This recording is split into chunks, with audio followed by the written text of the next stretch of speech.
Kevin Beekman. I'm one of the co-managers of the 4 Mile Run Farmers Market that's here at 4109 Mount Vernon Avenue. But I'm also one of the citizen members of the 4 Mile Run Joint Task Force, which is restoring the stream over here. And about 10 years ago, there was a plan for our Landry, the Alexandria plan, and that called for trying to open up the 4 Mile Run Park. It's a 50-acre park over here, one of the biggest ones in the city. And they wanted to, it's kind of hidden though behind a lot of the different properties. And they wanted to open it up to the park. So the long-term plan was to try to acquire these properties somehow, eventually, someday, and create another entrance to the park along Mount Vernon Avenue, in addition to the one on Commonwealth. And so a few years later, there was an open space fund became available.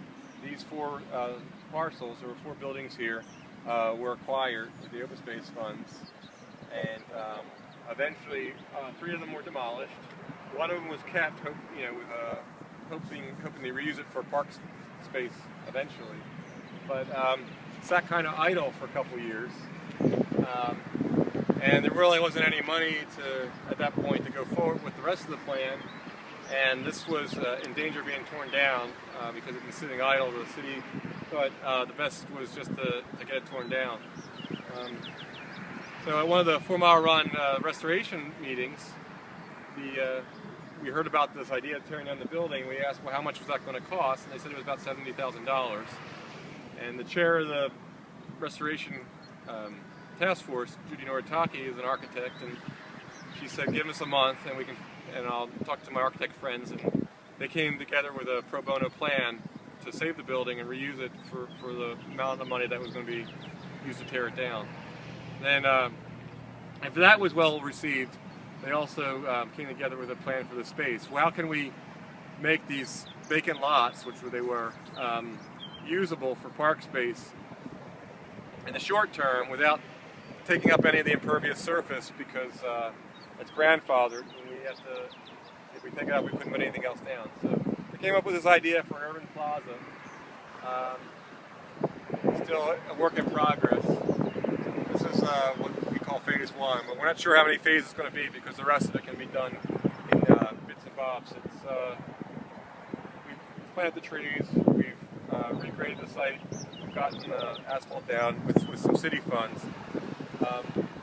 This is also supposed to be an environmental best practices showcase. So these 2 areas here, the grassy area, this brick area, are both pervious surfaces that collect the rainwater off the site and channel them down to the rain gardens that are at the edge, which will be planted by the end of the month. The farmers market started setting up here when it was still a vacant lot. We cleared a lot of the site to get it ready for some of this work. We also attracted some attention and got a donation for the stage that's over here, and we have live performances that were getting put on. There's an anonymous donation coupled with some grant funds. Some grant money paid for these rain gardens, and they're still seeking some other grant funds, and donations.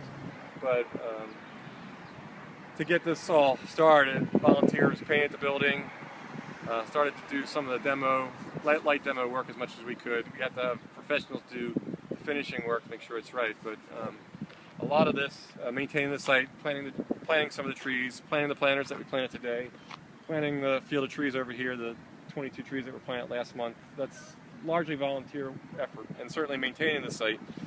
We help maintain it with the farmers market. Volunteers come out here and water the plants and trees, and police it. But it's largely a volunteer effort, either through the pro bono design work or whatnot.